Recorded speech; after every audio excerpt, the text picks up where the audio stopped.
श्रीमद्भागवत महापुराण की जय जय श्री राधे जय जय श्री राधे जय जय श्री राधे श्री राधे गंगा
श्री हनुमंत लाल की धर्मदेव मैया की माता पिता गुरु गोविंद की सद्गुरुदेव भगवान जय जय श्री राधे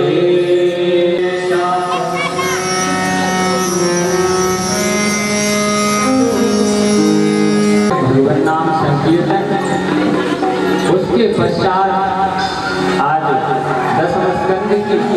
अत्यंत पवित्र कथा भगवान कृष्ण के बाल चरित्र माखन चोरी लीलाएं विविध लीलाएं भगवान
किशोरी जी की महती कृपा करुणा से आज हम पंच एवं चौधरी परिवार के द्वारा आयोजित ये श्रीमद् भागवत कथा ज्ञान गंगा में हम आप सभी प्रवेश कर रहे हैं। देखिए, कल नंदोत्सव मना, बधाइयाँ सबने लूटी। आज देखिए नंद बाबा किस तरह से बधाइयाँ लुटा। आहूय विप्रांत वेदज्ञ थे, उन्होंने स्वस्ति वाचन इत्यादि किया और लिखा है जाता आह्लादु महामना। नंद बाबा के यहाँ छोरा ना भयो, फिर का भयो महाराज, तो आनंद होगा तो स्वाभाविक बात है महाराज। नंद बाबा अति प्रसन्न है। तिलांजलि शब्द रत्नौघा, 7 रत्नों का दान कर रहे हैं नंद बाबा। और तिलांजलि तिल और अनाजों के साथ पर्वत बना करके दान कर दिए। नंद बाबा महामना है, महामना। अब नंद बाबा के यहाँ आनंद भयो है, तो देखिए दुख की अपेक्षा सुख का समय जल्दी निकल जाता है और सुख की अपेक्षा आनंद का समय शीघ्र निकल जाता है।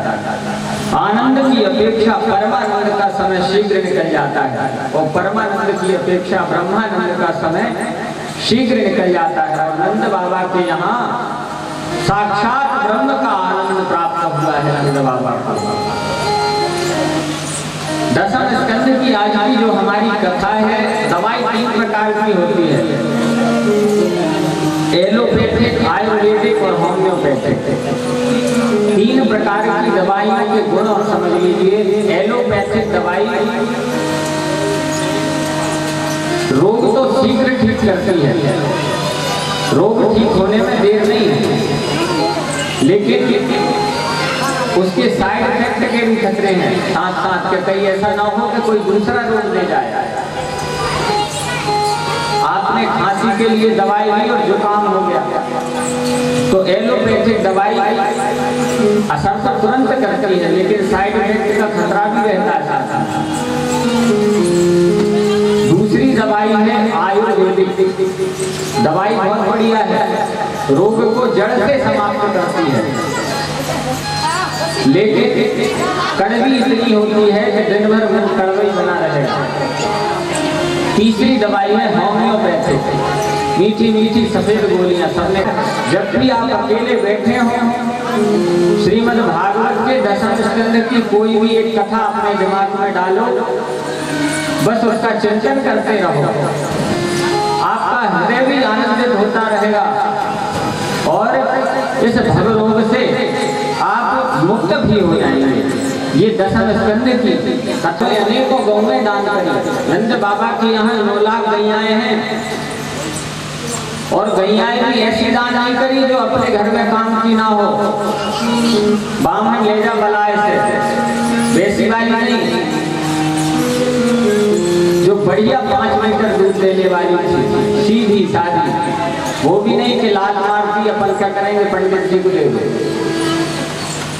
लोग कहते हैं पंडित जी दान करना है, गौ लेते ही नहीं है। किया 7 साला बढ़ा करके, सोने से सींग बढ़ करके, चांदी से खुर बढ़ करके और रस्सी और दोहनी शहद गौदान करी है। दोहनी के शहद ही गौदान करना चाहिए। पुरुषोत्तम मास में संक्रांति पर गौदान का विशेष महत्व बताया गया है। तो ये नहीं है कि केवल ब्राह्मणों और संतों को ही नंद बाबा के यहाँ दान मिल रहा है। जो अजाए सामने जो भी आ जाता है उसे जो कुछ हाथ लग जाए वही दान कर देते हैं। इस तरह लग रहा है सारे ब्रजमंडल में जैसे लक्ष्मी चारों ओर बिखरी पड़ी हो। होता क्या है कि गेट नंबर 1 पर आभूषण लेके आगे पहुंचा तो आगे और भी महंगी वस्तुएं, स्वर्ण, हीरे इत्यादि किसी को रखे देखा तो भाई ये कहाँ, पूरे ब्रजमंडल में बिखरी पड़ी है महाराज। जैसे मानो कि साक्षात लक्ष्मी और भगवान कुबेर आकर के ब्रजमंडल में नृत्य कर रहे हैं। श्री रामचरितमानस में गोस्वामी तुलसीदास जी ने वर्णन किया है कि नंद बाबा की दशरथ जी किस प्रकार दान कर रहे हैं। गोस्वामी तुलसीदास जी लिखते हैं जाचक सकल अजाचक कीने, मतलब जितने भिखारी या मांगने वाले आए वो हाथ जोड़ने लगे, बस महाराज पर्याप्त है, इतना लेकर कैसे जाएंगे। तो जब तक वे हाथ नहीं जोड़ लेते थे, मना नहीं कर देते थे कि बस महाराज अब नहीं चाहिए, तब तक दशरथ जी महाराज दान करते रहते थे। लेकिन दान का अभिमान नहीं होना चाहिए।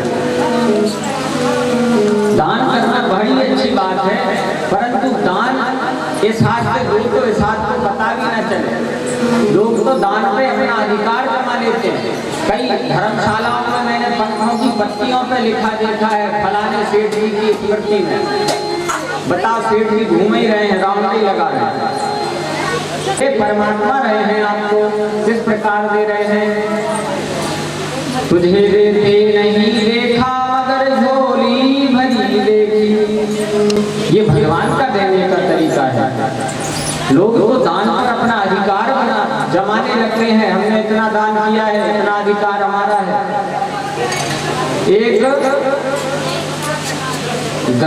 एक गांव था जहां गर्मी के दिनों में सूखा पड़ जाया करता था। तो गांव के समस्त ग्रामवासियों ने, वरिष्ठ नागरिकों ने, अब अच्छा लगा तो सबने क्या किया, थोड़ा थोड़ा जिसके पास जितना था उतना धन दे करके उस कुएं का निर्माण आरंभ होने लगा। नगर में एक बूढ़ा व्यक्ति रहता था, हाथ जोड़ के कहने लगा भैया हम क्या दे सकते।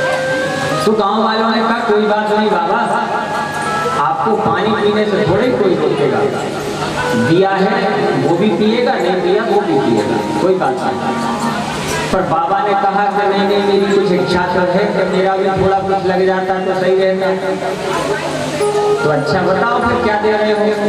एक आधी ईंट का टुकड़ा उसके घर रखा था, कहता ये आधी ईंट का टुकड़ा मेरे पास है, इसे आप लगा लीजिए।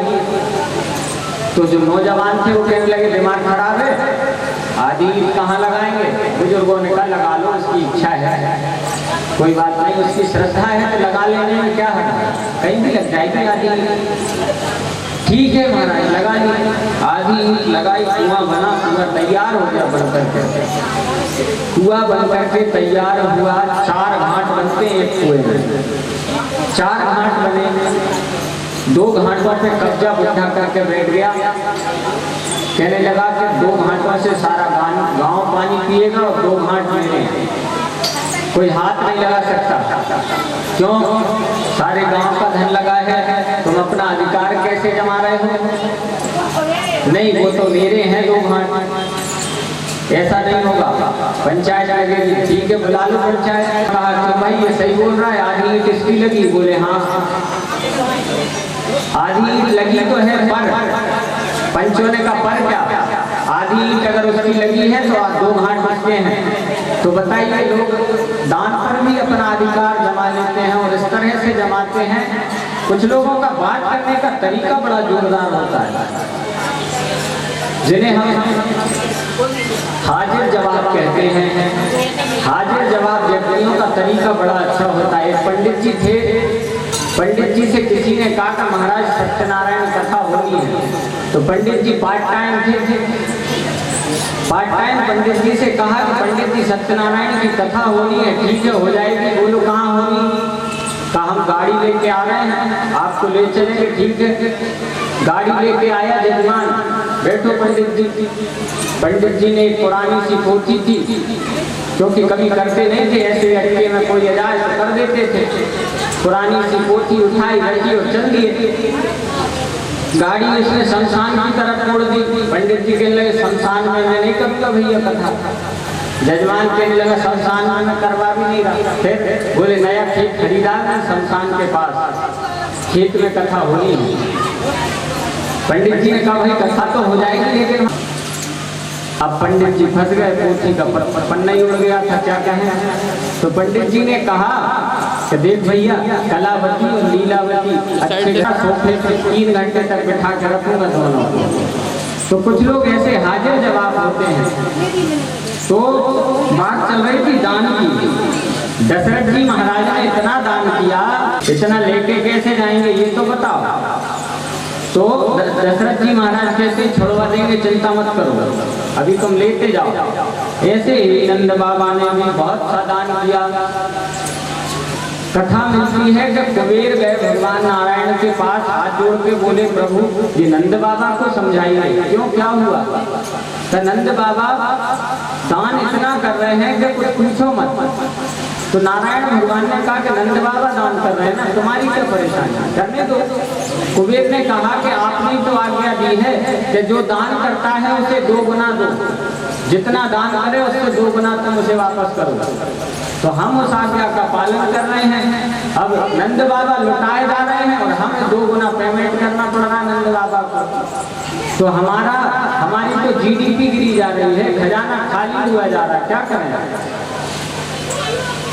तो भगवान ने कहा देखो भाई तुम्हें जो दान करता है उसे 2 गुना तो देना ही पड़ेगा। रही बात नंद बाबा की, तो ये तुम्हारा और नंद बाबा का विषय है ना। तो नंद बाबा तुम दोनों इसको सुलझाओ, हमें बीच में मत घसीटो। इस तरह से नंदो महामनास्तेभ्यो, नंद आज महामना होकर के दान किए जा रहे हैं। और साक्षात ब्रह्म का निज इच्छा निर्मित तनु श्री माया गुण गोपाल। भगवान ने अवतार किसके लिए धारण किया है? कहा विप्र, धेनु, सुर और संत, 4 के लिए। 5वां कहने लगा कि महाराज लाइन में हम भी लगे, 4 के नाम अर्थ काम मोक्ष। 4 पुरुषार्थों की सिद्धि के लिए भगवान 4 के रक्षार्थ प्रकट हुए हैं। अब एक से जोड़ लो, जैसे धर्म को ब्राह्मण से जोड़ लो, ब्राह्मण धर्म की रक्षा करे, धर्म के प्रति लोगों को जागृत करे, धर्म अपने धर्म का, अपने संस्कारों का, अपनी संस्कृति का ज्ञान ब्राह्मण प्रदान करे, ये ब्राह्मण का दायित्व है। और ब्राह्मणों के वचनों को आप मानो, ये आपका दायित्व है। फिर गौ को अर्थ से जोड़ दो। प्राचीन भारत में गौ, कृपया शांति पूर्वक श्रीमद् भागवत की कथा को हृदयंगम करें तो मुझे बोलने में भी आनंद आएगा और आपको श्रवण करने में भी। इसलिए कृपया श्रीमद् भागवत के एक वचन को कहते कानों के दोना बना करके अमृत को अपने हृदय में उतार दो। शांति पूर्वक श्रीमद् भागवत की कथा में अपना पूरा ध्यान लगा करके श्रवण करें। अर्थ को गौ से जोड़ दो। प्राचीन भारत में गौ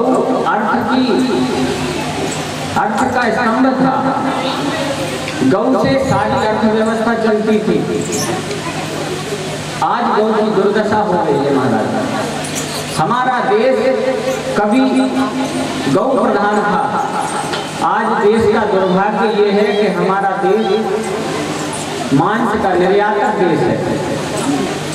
ये एक बहुत बड़ी विडंबना है हमारे भारतवर्ष। गाड़ियों में बिठा लेते हैं, कुत्ते बिल्ली पाल रहे हैं। कहने का तात्पर्य मेरा ये नहीं है कि कुत्ता बिल्लियों को डंडा मारा जाए, बिल्कुल नहीं। प्रत्येक जीव में दया रखना ये मनुष्य का परम कर्तव्य है। परंतु आप गाय की विशेषताओं को फाइंड करिए अपने आप में। गाय जिस प्रकृति से जिस ऑक्सीजन को लेती है उसे अपने अंदर लेकर के वापस कार्बन डाइऑक्साइड नहीं छोड़ती। प्रत्येक जीव की क्रिया ऐसी है कि प्रकृति से ऑक्सीजन लेती है और जब वापस छोड़ती है तो वो कार्बन डाइऑक्साइड यानी छोड़ती है। और गौ माता की कोई भी चीज वेस्ट नहीं है। दूध तो उपयोगी है ही, उसमें तो कोई बात। गौ का प्रत्येक पदार्थ उपयोगी है, केवल उसका सही तरीके से उपयोग मनुष्य को आना चाहिए। और गाय खाती क्या है? भूसा खाती है और देती दूध है। और वो दूध भी ऐसा जो समस्त गुणों से युक्त होता है। गौ का दूध बुद्धि, मन, मस्तिष्क का विकास करने वाला होता है। इसलिए गौ माता को की रक्षा भगवान ने अवतार ग्रहण किया है। एक साइंटिस्ट ने रिसर्च करने के लिए गौ को थोड़ा सा जहर दिया, थोड़ा सा, कि देखें कि ये जहर कहाँ जाएगा, किस पदार्थ में आएगा। देखा तो अचंभित हो गया जब उसने रिसर्च में पाया कि वो सामर्थ्य होती है। कई गाय ऐसी हैं हमारे भारत में, भारत की नस्लों में, जिनमें स्वर्ण जैसी धातुएं गोबर में पाई जाती हैं। गौ माता अर्थव्यवस्था का विशेष स्तंभ थी, इसलिए गौ को अर्थ से और देवताओं की उपासना करो, काम की सिद्धि होगी। और मोक्ष यदि चाहते हो तो संतों की शरण में जाओ। क्या है विप्रधेन सुर संत हित, लीन मनुज अवतार, निज इच्छा निरत तनु, श्री माया गुण गोपाल। अच्छा, ये बताइए कि निज इच्छा निर्मित तनु, श्री माया गुण गोपाल कहा जाता। भय प्रगट गोपाला, दीन दयाला, यशोमति के हितकारी। तो भगवान प्रगट भय है और हमारा जन्म हुआ है। अंतर क्या है? आए तो दोनों धरती पे ना। का अंतर ये है कि जैसे एक व्यक्ति कुएं में गिरा हुआ है, एक व्यक्ति अपने शरीर से अंडों को सहती है, अंडों के ऊपर ही बैठी रहती है। लेकिन कोयल कैसे सहती है आपको पता है? कोयल का अपना घोंसला नहीं होता। कोयल अपने अंडों को किसी और पक्षी के घोंसले में रख के आ जाती है और फिर अपनी वाणी से उसे सहती है कि ऊहू ऊहू। ये उसका अंडों को सहना होता है और कहीं भी उसकी परवरिश हो उस अंडे की, अंत में जाकर के वो कोयल के झुंड में आता है। ऐसे ही हम हैं, इस संसार सागर के घोंसले में पड़े हुए हैं, लेकिन हम कोयल के अंडे हैं। कोयल हमें सह रही है। ये श्रीमद् भागवत की कथा जो है, ये उस कोयल की आवाज है। ऊहू ऊहू करके आपको बुला रही है और उस आवाज को सुनकर के आप दौड़े चले आ रहे हैं। ये सहना ही तो हुआ। यशोदा का वर्णन है। यशोदा का अर्थ क्या है? यशम ददाती यश यशोदा, जो दूसरे को यश प्रदान करे। कोई कहता मैया बहुत बहुत बधाई हो, तेरे जा चौथे पन में छोरा भयो। यशोदा कहती बहना, बल्कि दूसरों को यश प्रदान करती है। बहना तुम्हें सबल को आशीर्वाद तो है जो मेरे या चौथे पन में छोरा भयो है। यशो ददाती यश यशोदा, जो दूसरे को यश प्रदान करे। गोस्वामी बिंदु जी महाराज ने देखा कि यशोदा मैया लाला के आंखन में काजल लगाए रही हैं। गोस्वामी बिंदु जी महाराज को हंसी आ गई। क्यों भाई? ब्रह्म निरंजन की अखियान में अंजन आज लगावत मत देखो। वो निरंजन ब्रह्म जो समस्त सृष्टि की रचना करता है, पढ़कर प्रभु को नियम बदलते देखा। भाग्य प्राप्त हुआ है कि स्वयं उसमें रहता है, वो माखन के लिए मचलता है ब्रजमंडल में आकर के।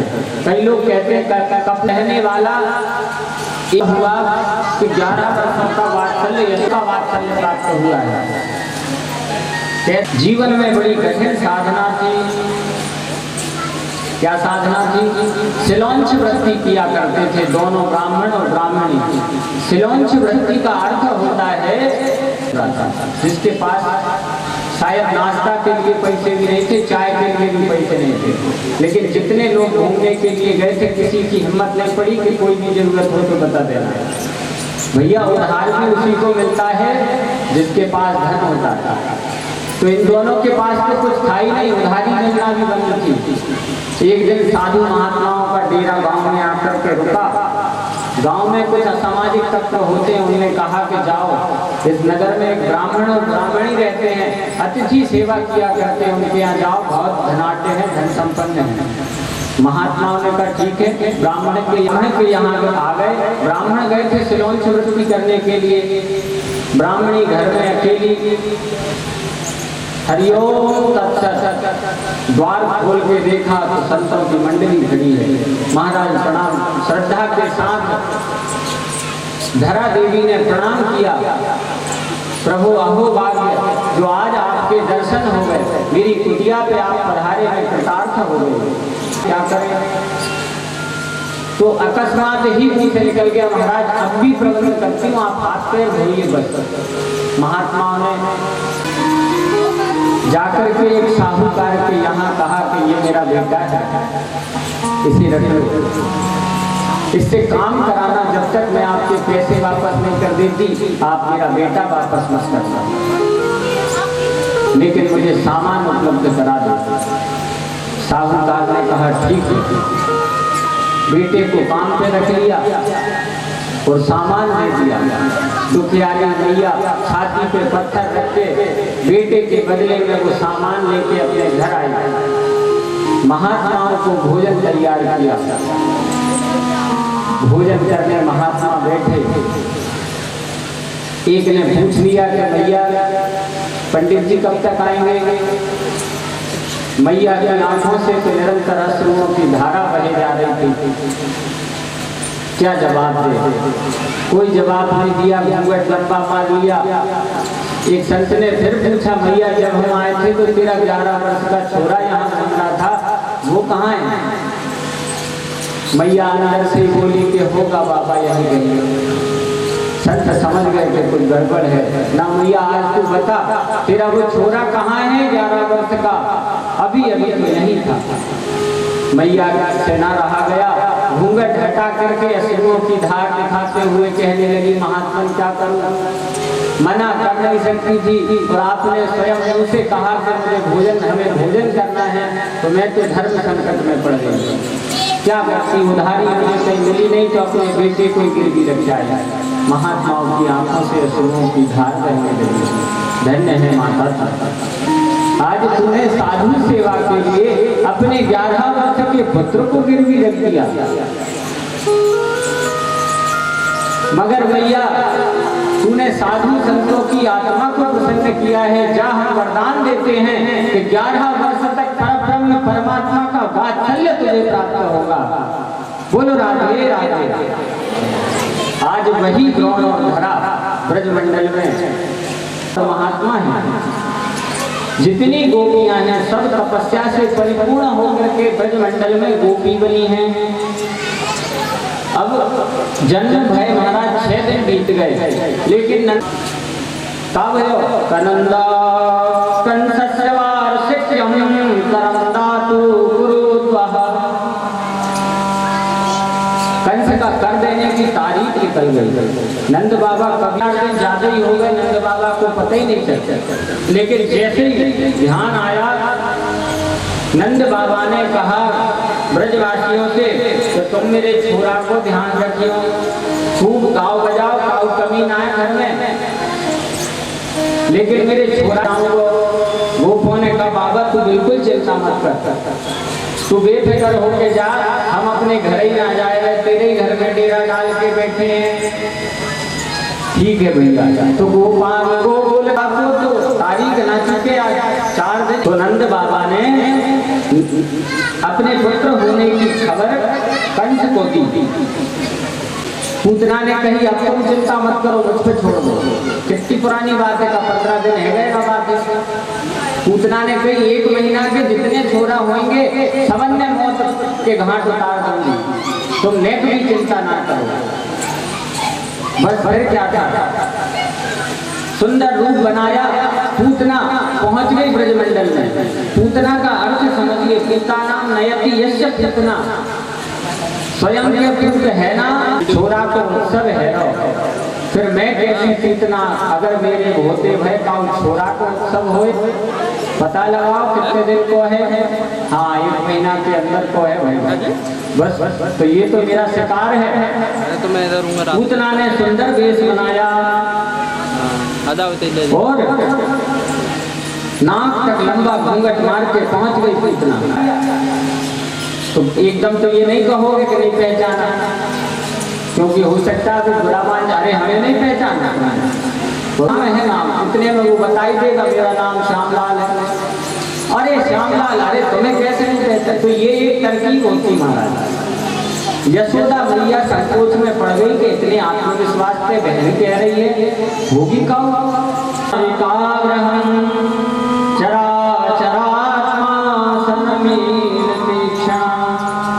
पालने में भगवान सोए, क्योंकि कथा ही यथा को मिटाती है।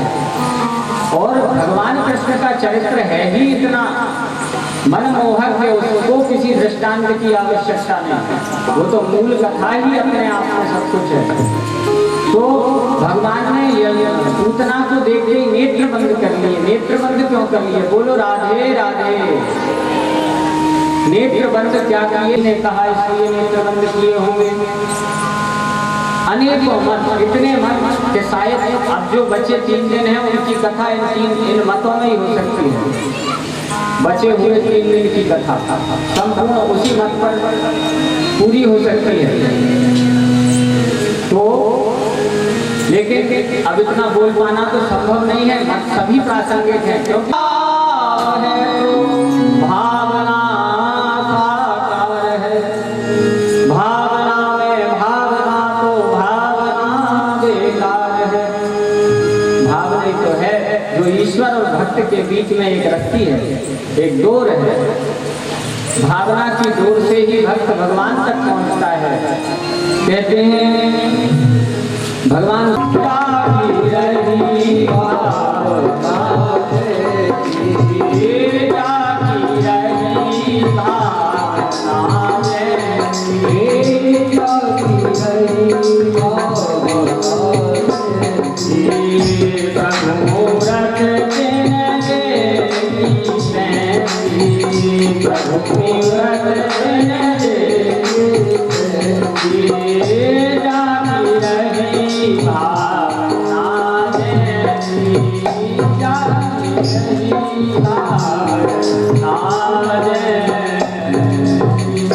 जाकी रहते हैं। किसी ने कहा कि परब्रह्म तो बहुत अनंत है। एक संत उठकर खड़े हुए, कहते हैं कोई अनंत नहीं है परमात्मा। फिर बोले तुमने देखा भगवान का अंत। हाँ। बोले ये सब कहने की बातें हैं, यहाँ तक है, यहाँ तक है, असर उसका वहाँ तक है, नजर जिसकी जहाँ तक है। कितना देखा जा सकता था, लेकिन 2 आंखों के दम पर कितना देखा जा सकता था। बोलो राधे राधे। राधे राधे बोलते रहा करो, बगल वाले के मुंह खुल जाए। था कि नंद बाबा के यहाँ 9 लाख गैयाएं हैं, तो खाए के टाइम माखन मिश्री मिले वो दूध दही के चकाचक भंडार होंगे। तो यह सोच के भगवान ब्रजमंडल में आए कि चलो नंद बाबा के यहाँ दही के भंडार हैं, माखन मिश्री खाए के टाइम मिले वो। पर जो का 6 दिन में इतना जहर से वायु में आई गई, सोई भगवान ने नेत्र बंद कर लिए। उन्होंने क्या कर्म किए थे, उसके कर्म और अकर्मों को देखने के लिए भगवान ने नेत्र बंद किए। दोनों ने अपने अपने कपाट बंद कर लिए हो। प्रभु आई एम सॉरी, आपको इसे जिस लोक में भेजना हो भेजो, बट हमारे यहाँ तो एंट्री है। मानो सूर्य लोक और चंद्र लोक दोनों ने अपने अपने कपाट बंद कर लिए हैं। और यदि रामचरितमानस के अनुसार अगर इसका मत हम लगाएं तो ढूंढे तो मिलेगा। आप कहोगे कि कैसान क्या कहते हैं, सन्मुख होए जीव मोहे जबहि, सन्मुख होए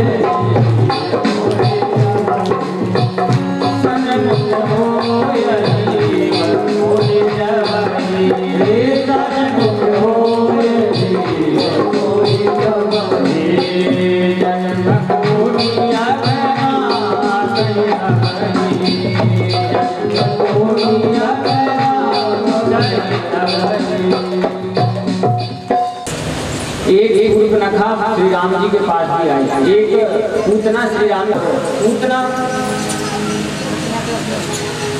पूतना अपने भाई को प्रसन्न करने के लिए सीता जय जय प्रभु का, सीता जय जय प्रभु का, सीता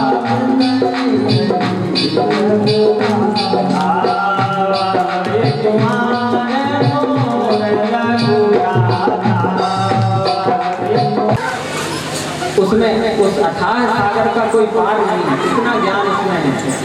श्री रामचरितमानस में क्या है, श्री तुलसीदास जी महाराज कहते हैं, नाना पुराण निगमागम सम्मतम यद रामायणे निगदितम क्वचिदन्यतो। मेरी रामचरितमानस में क्या है, का नाना पुराण, समस्त पुराण, निगम आगम, नान्यत, इससे अलग कुछ नहीं है। जो कुछ है सब इसी के परत है, अलग मैंने कुछ नहीं लिखा। तो जो ढूंढोगे वो मिल जाएगा। कई बार माताएं कहती हैं, पंडित जी ये बताइए हनुमान चालीसा का पाठ करना चाहिए, शरणम ब्रजेमा, कौन ऐसे भगवान की भक्ति नहीं करना चाहेगा। परीक्षित ने कहा, महाराज ये पूर्व जन्म में कृष्णा कौन थी? कहा ये राजा बलि की पुत्री विंध्यावली थी। जब भगवान ने ही बलि की जो पुत्री थी विंध्यावली, वो मोहित हो गई, कहने लगी कितना अच्छा पुत्र है, काश यदि ऐसा पुत्र मेरा होता तो मैं इसे अपना स्तनपान कराता। ऐसी भावना उस कन्या के मन में जागृत हुई। लेकिन नारी उत्सव होते हो का हो, ब्राह्मण ने भंडारा कराए दो और ब्रजवासियों ने बुलाए के बधाई गीत गवाए दो। ठीक है, जहाँ बधाई की बात हो, ब्रजवासियों को भंडारे की बात हो, तो वहाँ नंद बाबा पीछे रहने वाले नहीं है। नंद बाबा तो स्वयं महामना है।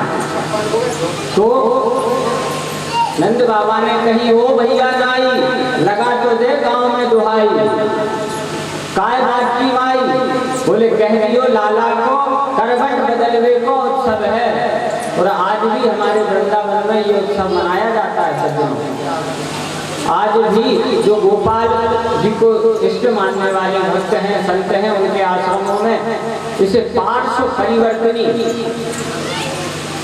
इसे करवट परिवर्तन उत्सव के नाम से मनाया जाता है। और वे संत बड़े भाव के साथ इसे मनाते हैं। तो बस फिर क्या क्या, उत्सव आरंभ हो गया। सारे ब्रजमंडल की गोपियां ले ले बधाई जोड़ी चली आई।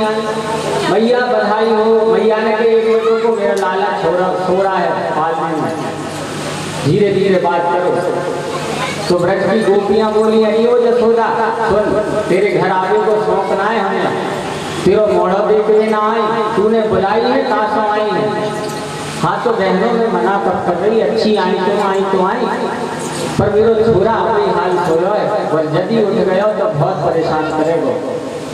हाँ तो क्या करें, गाय को बजाए कि ताई हमें बुलायो काय तो फिर। अच्छा बहनों 2 मिनट रुको, हमें अपने छोरा को पालना में गौशाला में रखा। ठीक है, यशोदा दौड़ी भई गई और लाला को पालना उठाया और ले जा करके गौशाला में रख दियो।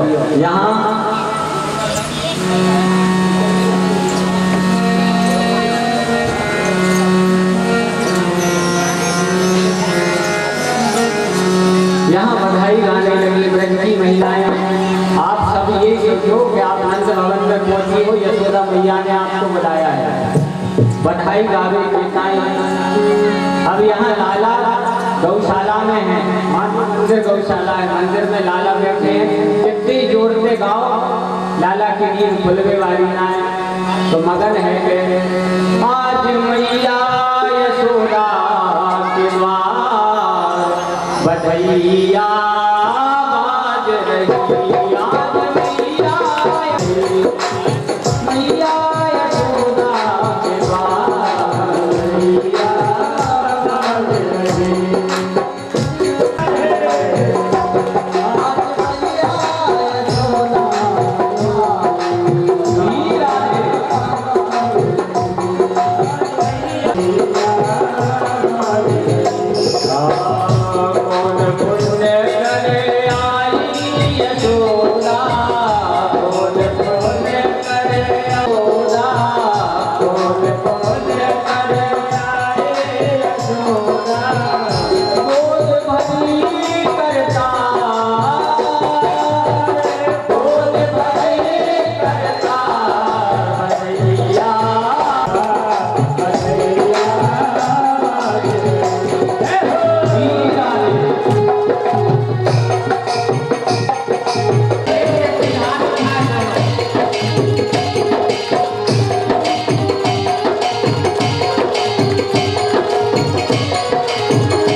ईमानदारी से कहो, छोरा